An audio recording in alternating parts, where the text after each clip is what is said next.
Video में आपका स्वागत है। सबसे पहले आपको क्या करना है, GSPL मेंबर लॉगिन टाइप करना है गूगल में।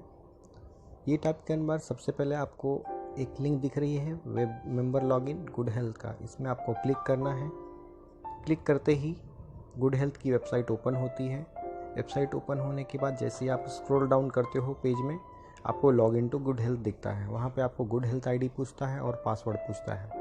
अभी आपका जो गुड हेल्थ आईडी होता है वो आपके सैलरी स्लिप पे दिया रहता है, जो GHUI करके दिया रहता है। आपको क्या करना है, उसको यहाँ पे एंटर करना है। जैसे मैंने एक एसोसिएट का यहाँ पे एंटर किया है। अभी ये आपका ये हो गया। और पासवर्ड जो आपका डिफ़ॉल्ट पासवर्ड वो रहता है फर्स्ट टाइम 1 2 3 4, या फिर जो लोग ऑलरेडी इसके पहले लॉगिन कर चुके हैं और अपना पासवर्ड जो चेंज कर चुके हैं वो अपने पासवर्ड से लॉगिन करेंगे।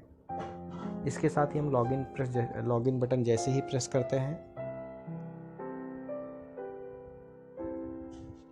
प्रेस करने के बाद इस तरह से पेज ओपन हो जाता है। ये आपका होम पेज है। होम पेज के बाद आप अगर आपका पॉलिसी नंबर जानना चाहते हो उसके लिए आपको माई पॉलिसी पे क्लिक करना है। माई पॉलिसी में आप जैसे ही क्लिक करते हो आपका इस तरह से पेज ओपन होता है। आपका पॉलिसी इन्फॉर्मेशन दिया हुआ है, पॉलिसी डिटेल्स, पॉलिसी का period, corporate name, corporate address, insurer address, ये सब डिटेल्स यहाँ पे दिया है। आपको जो ज़रूरत पड़ती है वो पड़ती है पॉलिसी नंबर की। पॉलिसी नंबर ये आपका दिया हुआ है जो आपको नोट डाउन कर लेना है। जब आप क्लेम करते हो तो उस टाइम पे आपको पॉलिसी नंबर आपके फॉर्म पे, क्लेम फॉर्म पे मेंशन करना रहता है। इसके बाद हम क्लेम पे जाते हैं। अगर किसी का कोई भी क्लेम आपने सबमिट किया है और वो GSPL के पास पेंडिंग है तो आप उसका स्टेटस जानने के लिए आपको क्लेम्स पे आपको क्लिक करना है और क्लेम लिस्ट पे आपको जाना है। अब यहाँ पे जैसा किसी एसोसिएट का दिया हुआ है तो वो 2 लोग का दिया हुआ है यहाँ पे, ठीक है। अभी वो हो सकता है कि उसका खुद का है, उसके फैमिली मेम्बर में से किसी का है। उसको क्या करना है कि जस्ट उस क्लेम पे जो उसका पेंडिंग है उस पर क्लिक करना है। जैसे यहाँ पे हमने क्लिक किया, क्लिक करने के बाद उस पर जाना है। अभी जैसे आप देख पा रहे हो कि यहाँ पे आपका डिटेल्स दिया हुआ है, उसका क्लेम ID दिया है, क्लेम टाइप दिया है, claim status, hospital name, claim amount, admission date, discharge date. आप इसमें ये भी देख सकते हो क्लेम कब रजिस्टर्ड हुआ है, बिल रिसीव्ड हो गया है वहाँ पे। अभी जो क्लेम का करंट स्टेटस वो है अंडर प्रोसेस। आपका अगर पेमेंट कुछ आपके जो पहले के क्लेम है आप अगर उस पर क्लिक करोगे तो आपका पेमेंट प्रोसेस बताएगा, फाइनल स्टेटस भी आपको बता सकता है। लेकिन इस क्लेम में आपका कैसा है कि आपका अभी अंडर प्रोसेस बता रहा है। अभी हमको फिर से होम पेज पे जाना है। होम पेज पे क्लिक करेंगे और आपका यहाँ पे डिटेल्स देखेंगे। अभी यहाँ पे आपको क्या क्या दिखेगा, आपका जो सम इंश्योर्ड अमाउंट है वो रहता है आपका 1.5 लाख रुपए, ठीक है। वो कंपनी वाइज आपका चेंज हो सकता है, आप कौन से क्लाइंट पे हो, आप जो भी क्लाइंट वाइज आपका अमाउंट दिया है वो भी आपका यहाँ पे दिख जाएगा जो भी है। इस केस में एसोसिएट का अमाउंट 1,50,000 है। अभी आपका यूटिलाइज अमाउंट भी दिया है, यहाँ पे 1,25,000 यूटिलाइज हो चुका है। आउटस्टैंडिंग है 52, मतलब कि ये क्लेम प्रोसेस में है। ये जैसे ही सेटल हो जाएगा वो भी इसमें काउंट हो जाएगा। और सेटल्ड अमाउंट 34,000, ठीक है। और इसके पहले का भी कोई क्लेम रहा होगा वो सब मिला करके आपका जो बैलेंस बचा हुआ है 24,000, क्योंकि आपका जो सम इंश्योर्ड है उसमें अगर यूटिलाइज अमाउंट को हम काउंट करेंगे तो आपका टोटल बैलेंस जो है यहाँ पे नीचे में आ जाता है। इस तरह से हम लोग इसका सम इंश्योर्ड अमाउंट देख सकते हैं, कितना बस अमाउंट बचा है, और बैलेंस अमाउंट भी हम देख पाएंगे। अभी आपको क्या करना है कि सिंपली अगर किसी का आपको इसका कार्ड डाउनलोड करना है, ई-कार्ड डाउनलोड करना है, आपको ये 3 डॉट्स दिख रहे हैं, इस पर आपको क्लिक करना है ऐसे। और क्लिक जैसे आप करते हो आपको गेट ई-कार्ड आ जाता है। गेट ई-कार्ड पे आप जैसे ही क्लिक करते हो इस तरह से आपका जो PDF फाइल है वो ओपन होगा और इसको आपको डाउनलोड कर लेना है। जैसे आप डाउनलोड करते हो, डाउनलोड करने के बाद आपका ई-कार्ड इस तरह से ओपन होता है और आपको ये सब डिटेल्स यहाँ पे दिखती है। अभी आप इस पे देख पाओगे तो आपका डिटेल्स पूरा दिया हुआ है, जैसा उसका एसोसिएट का नाम दिया हुआ है, उसका एज, एम्प्लॉय ID, उसका गुड हेल्थ ID नंबर, कब से वैलिड है और कौन सी कंपनी उसकी है। जैसा इसमें दिया corporate name, team lease, associate, floater, ठीक है। अभी यहाँ पे उसका फैमिली मेम्बर का भी दिया हुआ है ई-कार्ड। तो इस तरह से कैसा है, आप जो भी यहाँ पे चाहो तो आप अपना ई-कार्ड भी डाउनलोड कर सकते हो। ई-कार्ड डाउनलोड करने के बाद हम फिर से वापस जाएंगे बैक पेज पे और हमको होम पे क्लिक करना है। होम पे क्लिक करने के बाद आपको यहाँ पे माई प्रोफाइल दिया हुआ है और बाकी की डिटेल्स आप यहाँ पे जैसे देख सकते हो, policy information, download, claim form, network search, hospital search, यहाँ पे नेटवर्क सर्च हॉस्पिटल जैसे हम क्लिक करते हैं तो यहाँ पे हम लोग देख सकते हैं कि कौन कौन से हॉस्पिटल हैं जो GSPL के नेटवर्क में आते हैं, मतलब जहाँ पे ये TPA अवेलेबल है, जहाँ से हम लोग कैशलेस करा सकते हैं क्लेम। अब हमको सिलेक्ट करना है स्टेट में हमको क्या करना है, स्टेट पे जाना है। यहाँ पे हमने महाराष्ट्र सेलेक्ट किया है, महाराष्ट्र की कोई सिटी सिलेक्ट करना है। सपोज हमको अगर पुणे में चाहिए तो हम पुणे में क्लिक करेंगे और पुणे के हॉस्पिटल्स यहाँ पे जितने भी हैं GSPL के टाइप वाले वो आपको दिख जाएंगे। ये आपकी लिस्ट है, आपको स्क्रॉल डाउन करके पूरी लिस्ट देख लेना है। इस तरह से आप पुणे के हॉस्पिटल का सर्च कर सकते हैं। इसके बाद फिर आप दूसरे कोई भी हॉस्पिटल है, जैसा सोलापुर है, सिंधुदुर्ग है, वर्धा है, यवतमाल है, नागपुर, परभनी, पुणे, मुंबई, इस तरह से आप कोई भी हॉस्पिटल का यहाँ पे डिटेल्स सर्च कर सकते हो सिटी वाइज। अभी हम यहाँ पे दूसरे स्टेट्स में भी जाके देख सकते हैं। जैसे मान लो हमने सपोज उत्तर प्रदेश लिया है, यहाँ पे सिटी का नाम सेलेक्ट करना है, जो भी है आपका, इलाहाबाद या गोंडा, झांसी, कानपुर, लखनऊ, जो भी है। हमने लखनऊ में सर्च किया है। यहाँ पे हॉस्पिटल्स के नाम आपको इस तरह से पूरे दिख जाते हैं। अब यहाँ पे आपने जानकारी ली है कि आपके नेटवर्क हॉस्पिटल कौन कौन से हैं GSPL के, जहाँ पे आप कैशलेस की सुविधा ले सकते हो। अभी हम लोग फिर से वापस आते हैं और आपको दूसरा दिख रहा है home page, policy information already हमने देख लिया, पॉलिसी का डिटेल्स कहाँ से चेक करना है। इसके बाद आप डाउनलोड क्लेम फॉर्म। अब जैसा आप रिम्बर्समेंट के क्लेम कोई करते हो तो रिम्बर्समेंट के क्लेम में कैसा होता है कि आपको फॉर्म एक मिलता है, फॉर्म को आपको फिल करना है। फिल करने के साथ आपको डॉक्यूमेंट्स हॉस्पिटल के जो भी है अटैच करना है, आपका जो ID प्रूफ अटैच करना है और कैंसल चेक अटैच करना है। अगर आपके कोई रिलेटिव का, जैसा आप वाइफ या आपके बच्चों का क्लेम भेज रहे हो, तो उस केस में आपको क्या करना है कि उसके साथ उनका भी ID प्रूफ अटैच करना है। अभी हम लोग डाउनलोड क्लेम फॉर्म करेंगे। उसमें हम जैसे डाउनलोड करते हैं आपको क्लेम फॉर्म ओपन हो जाता है। अब ये क्लेम फॉर्म है, अब इसको क्लेम फॉर्म को आपको डाउनलोड करना है और डाउनलोड करने के बाद क्या है, आपको यहाँ पे डिटेल्स फिल करना है। जैसे यहाँ पे आपको सबसे पहला दिया है पॉलिसी इन्फॉर्मेशन, आपको पॉलिसी इन्फॉर्मेशन एंटर करना है। इसके बाद आपका आता है सर्टिफिकेट नंबर। ये ज़रूरत नहीं है, इसमें कोई ज़रूरत नहीं है भरने की, इसको फिल करने की ज़रूरत नहीं है। आपको क्या करना है, फिर C पे आ जाना है। डिटेल्स ऑफ प्राइमरी इंश्योर्ड में C पे दिख रहा है आपको सब कैटेगरी। अभी कंपनी TPA ID दिया हुआ है यहाँ पे, कंपनी /TPA ID। अब ये आपका जो दिया है हेल्थ गुड हेल्थ ID है, कहीं पे इंश्योरेंस नंबर भी लिखा रहता है या फिर गुड हेल्थ ID भी लिखा हो सकता है या हेल्थ कार्ड नंबर भी हो सकता है। तो आपका ये सेम वही चीज़ है जो GHUI से ही स्टार्ट होती है। आपको ये फिल करना है TPA ID पे। आपका नेम, आपका एड्रेस, सिटी, आपका कंप्लीट एड्रेस और आपका मोबाइल नंबर और मेल ID, ये ज़रूरत है, जो ज़रूरी होता है कि आपको क्लेम के समय ये सबमिट करना है। डिटेल्स ऑफ इंश्योरेंस हिस्ट्री, इस पे हम जब जाते हैं तो यहाँ पे वो पूछता है currently covered by any other mediclaim health insurance. तो आपके पास अगर दूसरा कोई मेडिक्लेम है दूसरी कंपनी का तो आपको S या नो करना है। आप नो कर दे तो आप इसमें कुछ भी डिटेल्स नहीं भरना है। जैसे आप S करोगे तो S में आपको बताना पड़ेगा कौन सी कंपनी में आपका मेडिक्लेम है, दूसरी कंपनी में हेल्थ पॉलिसी है। पॉलिसी नंबर डालना पड़ेगा, सम इंश्योर्ड कितना है, have you been hospitalised in last 4 years since inception of the contract. अभी कैसा है, इसमें डिटेल्स आपको ये देना है कि जैसे ही आपने ये इंश्योरेंस हिस्ट्री में आपको क्या डिटेल्स देना है कि आप 4 साल में, इस 4 साल में कैसा है, आपने कोई क्लेम लिया है क्या या हॉस्पिटलाइज्ड हुए हो क्या आप। तो आपको यहाँ पे S या नो करना है और डेट डालना है वहाँ पे जो भी है, ठीक है। इसके बाद डायग्नोसिस, जो भी आपकी प्रॉब्लम रही होगी, इफ़ S कंपनी नेम। अब जिस भी कंपनी से आपने लिया है तो आपको, अगर आप S ऊपर में क्लिक करते हो तो आपको कंपनी डिटेल्स यहाँ पे डालना है। नीचे आ जाना है, details of insured person hospitalised. अभी कैसा है यहाँ पे, जैसा कि आपका जो भी फैमिली मेम्बर कवर्ड है, जैसे आपको बताया गया है कि आपके कौन कौन से फैमिली मेम्बर कवर्ड है, तो उनका जब आप क्लेम कराते हो, कोई रिम्बर्समेंट का क्लेम है, ठीक है, तो उस केस में आपको उनका मेंबर का डिटेल्स, इंश्योर्ड पर्सन का डिटेल्स डालना है, ठीक है। अभी यहाँ पे उसका नेम डालना है।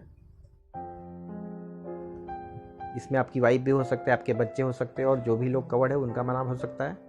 जेंडर डालना है, मेल है या फीमेल है, उनका एज डालना है, डेट ऑफ बर्थ मांगता है, डेट ऑफ बर्थ फिल करना है। इसके बाद फिर रिलेशनशिप टू प्राइमरी इंश्योर्ड, आपके रिलेशन में मतलब जो प्राइमरी मेंबर है, कैसा है कि कंपनी में आप काम करते हो तो आपकी वाइफ का हो सकता है क्लेम, जिसका भी हो सकता है। जैसे आप स्पाउस दिया है, वाइफ का है तो स्पाउस सेलेक्ट करना है, बच्चों का है आपके तो आपको चाइल्ड सेलेक्ट करना है, और आपके पेरेंट्स कवर्ड हैं उसमें पॉलिसी में तो आपको फादर या मदर में से कोई भी आपको सेलेक्ट करना है जिसका भी आप क्लेम कर रहे हो। ये एड्रेस डालना है। एड्रेस डालने के बाद डिटेल्स ऑफ हॉस्पिटलाइजेशन। अभी कैसा है, हॉस्पिटल का डिटेल्स यहाँ पे डालना है, जिस हॉस्पिटल में आप एडमिट थे, जैसा नेम ऑफ हॉस्पिटल्स जहाँ पे आप एडमिट थे। ये करने के बाद रूम कैटेगरी ऑक्यूपाइड। अभी कैसा है कि वहाँ पे जब आप हॉस्पिटल का पूरा बिल लेते हो तो वहाँ पे दिया रहता है बिल में कि आपका जो रूम था वो सिंगल ऑक्यूपेंसी था, ट्विन शेयरिंग था, 3 और मोर बेड जैसा जनरल वार्ड होता है तो वहाँ पे 3-4 से बेड ज़्यादा होते हैं तो जनरल वार्ड में काउंट होगा। डे केयर का है कि आपका जैसा भी है। हॉस्पिटलाइज्ड ड्यू टू, अभी इसमें किस वजह से आप एडमिट हुए थे, इंजरी की वजह से, कोई एक्सीडेंट या इंजरी हुई थी, कोई बीमारी की वजह से, इलनेस या मैटरनिटी। मतलब कि ये फीमेल केसेस में होता है कि जब डिलीवरी होती है, मतलब मीन्स क्या, मैटरनिटी केसेस जब कोई प्रेग्नेंट होता है, किसी की वाइफ होती है तो उस केस में बेबी डिलीवर होता है तो उस केस में हमको क्या करना है कि मैटरनिटी क्लेम का सिलेक्ट करना है। अभी detail date of injury, date of disease, first detected, date of delivery. अभी कैसा है, इसमें जैसा आपको ऑप्शन पूछा था कि किस तरह का क्लेम है, इंजरी का क्लेम है, डिसीज का क्लेम है या फिर मैटरनिटी का क्लेम है, तो आपको डेट डाल देना है कि किस दिन आपने फर्स्ट डिटेक्ट हुई थी आपकी बीमारी, ये डालना है, या फिर जिस दिन इंजरी आपको हुई थी, एक्सीडेंट जो भी हुआ था, और किस दिन, या फिर डेट ऑफ डिलीवरी जो है आपका, डेट ऑफ डिलीवरी यहाँ पे एंटर करना है। जो डिटेल्स है डेट ऑफ एडमिशन का, जिस दिन आप हॉस्पिटल में एडमिट करते हो पेशेंट को, आपका जो इंश्योर्ड पर्सन है या जो भी है, तो उसका एडमिशन डेट डालना है, टाइम डालना है यहाँ पे। इसके बाद डेट ऑफ डिस्चार्ज डालना है, कब डिस्चार्ज हुए और टाइम डालना है। नेक्स्ट डिटेल्स आपको पूछता है इफ़ इंजरी गिव कॉज, अगर इंजरी हुई, एक्सीडेंट हुआ है तो किस वजह से हुआ है। सेल्फ इनिशिएटेड, अब कैसा है, ये खुद की वजह से तुम्हारे हुआ है या रोड ट्रैफिक एक्सीडेंट है या एक्सीडेंटल केस है, अगर आप बाइक से जा रहे थे, बाइक की भिड़ंत हुई तो उसके वो उस तरह का केस, तो आपको यहाँ पे सिलेक्ट करना है। इसके बाद फिर सब्सटेंसेज अब्यूज़, अल्कोहल कंजम्पशन। अभी इनमें जो भी ऑप्शन आपका अप्लीकेबल है, अल्कोहल कंजम्पशन था उसमें था नहीं, जो भी है। अब सब्सटेंस अब्यूज़ वाला केस है वो आपको जो दो में भी है, जो भी है उसको सेलेक्ट करना है। इसके बाद इफ़ मेडिको लीगल, अगर मेडिको लीगल केसेस मतलब जहाँ पे एफआईआर की ज़रूरत पड़ती है तो आपको एस और नो करना है। जैसा एक्सीडेंटल केस होते हैं फील्ड वाले, जहाँ पे डैमेज होता है कुछ, उस केस में आपको एफआईआर की कॉपी लगती है। अभी रिपोर्टेड टू पुलिस, एस और नो। अभी आपने रिपोर्टेड टू पुलिस, यहाँ पर ऑप्शन दिया है, आपको टिक करना है। MLC reports and police FIR attached, आपने क्लेम में अटैच किया है, एस और नो करना है। सिस्टम ऑफ मेडिसिन, अभी किस तरह का मेडिकेशन आपका चल रहा है, जो भी है डिटेल्स आपको हॉस्पिटल से पूछ के आप भर सकते हो। डिटेल्स ऑफ क्लेम, यहाँ पे आपको कैसा है पूरा डिटेल्स देना है, क्लेम का किस टाइप का क्लेम था, क्या क्या चार्जेस आपके लगे हैं। जैसा प्री हॉस्पिटलाइजेशन एक्सपेंसेस, अभी कैसा है आपकी पॉलिसी में आपको देखना पड़ेगा किस टाइप के एक्सपेंसेस कवर्ड हैं, ठीक है। अब जैसा हो सकता है कि आपका प्री एक्सपेंसेस, जैसा मैटरनिटी को छोड़ करके, मैटरनिटी में कैसा होता है कि आपके जो एक्सपेंसेस है केवल हॉस्पिटलाइजेशन के दौरान जो होते हैं, जब आपने एडमिट किया है और डिस्चार्ज किया, उसके बीच के जो एक्सपेंसेस है वही कवर्ड होते हैं। बाकी केसेस में कैसा है, आपका हो सकता है कि एडमिट होने के 30 डेज़ पहले का एक्सपेंस कवर्ड हो, जैसा मान लो कोई आपने सीटी स्कैन किया है, एमआरआई किया है, या मेडिसिन का एक्सपेंसेस जो भी है, तो आप क्लेम में लगा के भेज सकते हो। और हो सकता है कि आपका डिस्चार्ज हो जाने के बाद 60 दिन का और कवर्ड हो, तो वो भी आप एक साथ में भेज सकते हो, लेकिन आपको डिले का रीज़न देना पड़ेगा। जिस तरह से प्री हॉस्पिटलाइजेशन एक्सपेंसेस अगर आपके कोई है तो वो डाल सकते हो। हॉस्पिटलाइजेशन एक्सपेंसेस जो आपने एडमिट किया था उस टाइम के एक्सपेंसेस कितने हो आपको डालना है। इसके बाद पोस्ट हॉस्पिटलाइजेशन एक्सपेंसेस, अगर हॉस्पिटलाइजेशन के बाद के जो एक्सपेंसेस वो आपको डालना है। हेल्थ चेकअप कॉस्ट, अगर आपका हेल्थ चेकअप उसमें है, पॉलिसी में कवर्ड है, तो वो आपको यहाँ पे एंटर करना है। एम्बुलेंस चार्जेस, एम्बुलेंस की वजह से एम्बुलेंस आप लेके गए थे हॉस्पिटल में, अगर वो कवर्ड है एम्बुलेंस चार्जेस, वो भी आप यहाँ पे डाल सकते हो। अदर्स, इसके अलावा दो कोई एक्सपेंसेस है वो आपको एंटर करना है, और साथ में टोटल एक्सपेंसेस यहाँ पे कंबाइन करके डाल देना है। अभी क्लेम्स डॉक्यूमेंट सबमिटेड, आपने कौन कौन से डॉक्यूमेंट सबमिट किया है। सबसे पहले आपको क्लेम फॉर्म ड्यूली साइंड, ये आपको सबमिट करना है। कॉपी ऑफ क्लेम इंटीमेशन, आपको क्लेम इंटीमेशन की कॉपी अगर है आपके पास में, कोई आपने क्लेम इंटीमेट किया था, कोई आपकी कॉपी मिली है, तो आपको क्या करना है, जैसा आपने क्लेम सबमिट किया, ठीक है, या फिर आपने ऑनलाइन इन्फॉर्म किया GSPL को, तो क्या होता है उस केस में आपको मेल आता है, आप चाहो तो उसकी कॉपी भी लगा सकते हो कि आपने क्लेम इंटीमेट किया था, ठीक है। जैसा उनका रिप्लाई आया था GSPL कि हाँ आपका क्लेम हमारे पास रजिस्टर्ड हो गया है, हम लोग वेट कर रहे हैं डॉक्यूमेंट्स का, जैसे आपके डॉक्यूमेंट्स आएंगे आपका प्रोसेस करेंगे, ठीक है। हॉस्पिटल का मेन बिल आपको सिलेक्ट करना है, यहाँ पे टिक करना है। हॉस्पिटल ब्रेकअप बिल, आपका ऐसा जो हेड वाइज दिया है, कहाँ पे क्या खर्चा हुआ, आपको ऑपरेशन में कितना हुआ, नर्सिंग चार्जेस, डॉक्टर चार्जेस जो भी है, उस तरह का आपका बिल रहेगा, हॉस्पिटल ब्रेकअप बिल, ठीक है। इसके बाद फिर आपका हॉस्पिटल डिस्चार्ज समरी आपको सबमिट करना है। हॉस्पिटल बिल पेमेंट रिसिप्ट, आपने जो बिल पेमेंट किए हैं हॉस्पिटल को एक साथ किया है, वन टाइम किया है या फिर पार्ट पेमेंट किया है, जैसा भी आपका बिल पेमेंट यहाँ पे लगेगा। फार्मेसी का बिल, ऑपरेशन थिएटर नोट्स, अगर रिक्वायरमेंट है तो आपको ऑपरेशन थिएटर नोट्स भी सबमिट करने हैं, और साथ में ईसीजी का रिपोर्ट, अगर आपका ईसीजी हुआ तो ईसीजी का रिपोर्ट भी लगाना है। डॉक्टर रिक्वेस्ट फॉर इन्वेस्टिगेशन, अगर किसी टाइप का आपने कोई टेस्ट करवाया है, ठीक है, अपने पैथोलॉजी रिपोर्ट, सपोज आपका सीबीसी टेस्ट हुआ, आपका यूरिन टेस्ट हुआ, कुछ भी टाइप का आपका जब भी टेस्ट हुआ है तो उसका इन्वेस्टिगेशन रिपोर्ट लगाना है और आपको बिल भी अटैच करना है। इन्वेस्टिगेशन रिपोर्ट्स, इसमें आपका CT scan, MRI, USG, HP, इनमें से आपने कुछ भी अगर कराया तो उसका बिल और साथ में रिपोर्ट भी लगानी है। डॉक्टर का प्रिस्क्रिप्शन लगाना है मेडिसिन के लिए। अदर्स में आपके 2 दूसरे एक्सपेंसेस हुए आप लगा सकते हो। अभी यहाँ पे आपको दिया है डिटेल्स ऑफ बिल इनक्लोज्ड। अभी इसमें आपको बिल नंबर डालना है, सबसे पहले डेट डालना है, इश्यूड बाय।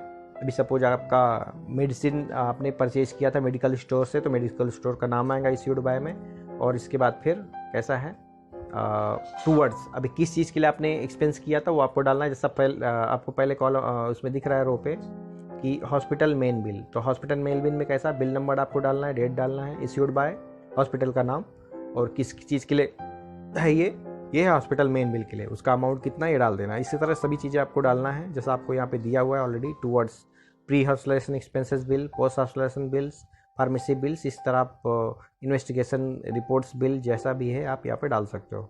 इसके बाद आपको details of primary insured bank account, अब आपका जो पर्सन कवर्ड है कंपनी में, मेन पर्सन जो है जिसके नाम पे मेडिक्लेम है, उसको क्या करना है कि अपना यहाँ पे बैंक अकाउंट डिटेल्स डालना है, और उसके पहले आपको पैन नंबर एंटर करना है, अकाउंट नंबर आपका, बैंक अकाउंट नंबर, बैंक का name and branch, cheque number, क्योंकि आपको कैसा क्लेम के टाइम में आपको चेक देना है। विदाउट चेक, कैंसिल चेक के आपका क्लेम प्रोसेस नहीं होता है, तो आपको यहाँ पे चेक नंबर भेजना है, इसमें लिखना है जो आप चेक सबमिट कर रहे हो, IFSC कोड, ये डिटेल्स डालने के बाद में आपको नेक्स्ट पेज पे आ जाना है। नेक्स्ट पेज में कुछ ज़्यादा डिटेल्स नहीं है, आपको यहाँ पे डेट डालना है, एंटर करना है, प्लेस जो भी आपका लोकेशन है, और यहाँ पे सिग्नेचर ऑफ इंश्योर्ड पे सिग्नेचर कर देना है। बाकी यहाँ पे आपको गाइडलाइंस दिया है, guidelines for filling claim form part